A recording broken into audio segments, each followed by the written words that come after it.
Hello and welcome back. Today I am going to start with the chapter sauce. All the cavatelli are spread out on the floured board where they will dry. Granny Trelli says, "Benet, Benet, now it's sauce time."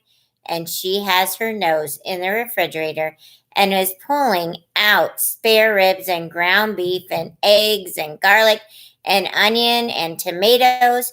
From the cupboard, she snatches salt and pepper and oregano and bay leaves and olive oil. "I am the director," she says. "Let's get this production moving." Granny dribbles olive oil in the big red pot while Bailey and I chop onion and garlic. And then we toss them in the pot. And what a smell in that kitchen. What a good smell. "Spare ribs," Granny directs, and Bailey plunks the spare ribs in the pot where they sizzle. "Tomatoes chopped," Granny says, and so we chop all the tomatoes while Granny opens the wee can of tomato paste, the thick red sticky paste that will go in the pot with the tomatoes. As the spare ribs are browning, I can't help it. I say, "So, whatever happened to Violetta?" "Puh," Granny Trelli says, setting herself on the chair and sniffing the good smells in the kitchen. "Here is the good thing that happened. Marco." "Who's Marco?" Bailey says. Granny Trelli grins, a little girl grin, full of mischief. "Very cute boy. Comes to stay with his grandma next door to me. Very smart boy, too, and molto charming." Granny smiles at the ceiling as if Marco, the cute, smart, charming boy, is floating up there. "What does Marco have to do with Violetta?" I ask. "Ah," Granny Trelli says, "everything." She waves her hand at the tomatoes. "Tomatoes in the pot," she directs. We obey. Stir. "Tomato paste. 2 cans of water. Stir." "Now, where were we?" she says. "Marco," Bailey says. "Ah, see, Marco. So Marco comes to stay next door, and Marco finds me very enchanting." Really, that is the word he used. Enchanting. It's different in Italian, but you understand what I'm saying. I am enchanting. That Granny Trelli makes me laugh. She makes Bailey laugh too. So Marco is at my house day and night, hanging around like a sick donkey. Please will I come out and walk with him. Please will I come for dinner. Please, please, please. Bailey's head is tilted upward again, his thinking pose. Granny Torrelli flicks her fingers at the red pot, bubbling with all the good smells. Bay leaf, oregano, 2 pinches, salt, 3 pinches, pepper, lots. We toss it all in and stir. Bailey says, "And what did Pardo think of Marco?" Granny Trelli claps her hands together. "Pardo hated him, couldn't stand the sight of him." I am trying to picture it. There is a little play going on in my head.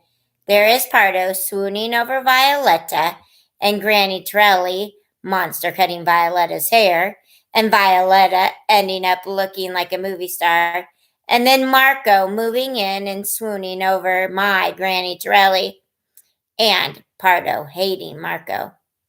Bailey is nodding. "I get it," he says. "The shoe is on the other foot now, right?" "Yes. How you say?" "Bullseye. You hit the bullseye, Bailey boy. At first I do not get it, though," Granny Trelli says. "At first I think, why is my life such a mess? Why did that Violetta have to come in and steal Pardo's heart? And why did this Marco boy have to come and be such a nuisance?" And then she says that.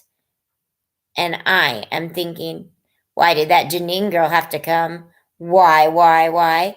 And I am waiting to hear more. But Granny Trelli says, "Stop! Meatballs!" She pushes a bowl in front of Bailey. motions for me to get the ground meat and eggs and salt and onion, and soon we are mushing our hands in the meat mush, squishing it and squeezing it, and the garlic, onion, spare ribs, bay leaf, oregano, tomatoes are swirling in the big pot, and all the smells are wrapping around us, and I am dizzy with it. With the smells and the squish meat and the play going on in my head, and I want to know everything. Everything. What happened with Violetta and Pardo and Marco and Granny Torrelli, and what will happen with Bailey and me and Janine. And why is there no Marco who finds me enchanting? The Yellow House. What happens next is so strange that I wonder if it is the play in my head and not what is really happening. I am standing there with my hands in the meatball mush, and Bailey's hands are right there in the bowl with mine, and I see a big truck coming slowly down the street, a moving van. It stops across the street, 3 doors down. I don't believe it, I say. What? Bailey says. Granny's eyes follow mine. She stares out the window, smiles a little smile. Moving van, I say. Looks like it's stopping in front of the empty house almost across from yours, Bailey. The yellow one. Very funny, Bailey says. No, really, Bailey, really, really. I take my hands out of the mush, go to the sink, stare out the window. A car pulls up behind the movie van. 2 cars. In one, a woman and a little girl. In the other car, a man and 2 boys. Maybe twins. Maybe my age. Maybe a little older. Bailey has joined me at the sink. Tell me, he says. I describe what I see. I tell him about the moving van and the 2 cars, about the man and the woman and the little girl. I tell him, oh, how casually I tell him, about the 2 boys, maybe twins. I don't believe it, he says. He is agitated, annoyed, hating that he can't see for himself if I'm telling the truth. I beam at Granny Torrelli. Well, well, well, I think. Double Marco. Meatballs. Bailey is back at the bowl, snatching bits of meat, goo, and rolling them into balls and dropping them straight into the red pot full of bubbling sauce. Bailey, Granny Torrelli says, gently, gently. The little meatballs are feeling bruised. Bailey mumbles. He slaps another meatball together, drops it in the pot. Hot red sauce splashes up, catching him on the wrist. He makes a face but says nothing. Want to go over and meet the new people? I ask Bailey. Can't, he says. I'm making meatballs. I thought you were helping. Granny swings her head from Bailey to me, a funny little expression on her face, and I can't quite read what it means. Then she says, gotta take a little pause, and off she goes to the bathroom again, leaving me there with Bailey, the bruised meatballs, and the splashing sauce. I put my hands in the bowl, make a meatball, gently, gently, and place it in Bailey's hand so he can put it in the pot. His hand floats there a minute as if he's assessing the gift I've just given him. Then he plops it into the pot and says, I thought you were going outside to introduce yourself to the new neighbors. I hear an ice king in his voice. My impulse is to say, no, Bailey, I'm staying here with you forever. But something stops me. Some little sly fox who has replaced my tiger. I say nothing, which Bailey hates, and I know it. Usually, if I stop talking and he doesn't know why, he will put his hand on my face to read my expression. But his hands are sticky with meatball, and so he does not put them on my face.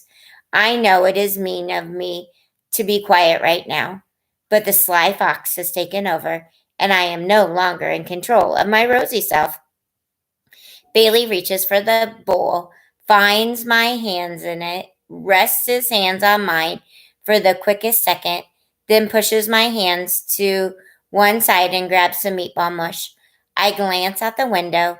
The new family is standing on the lawn talking to the truck drivers.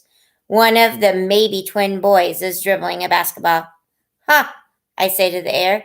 One of the new boys is dribbling a basketball. So, Bailey says. My sly fox pounces. I've always wanted to learn how to play basketball, I say. And then, because my fox is really mean, I add, maybe they'll teach me. Plop! I hear another meatball drop into the pot. Plop, plop! Two more. Granny Torrelli appears from her paws. She studies me, studies Bailey's frown a little. How's the sauce coming, Bailey? How are those meatballs? Couldn't be better, Bailey says in an Ice King voice. I'm going to stop there.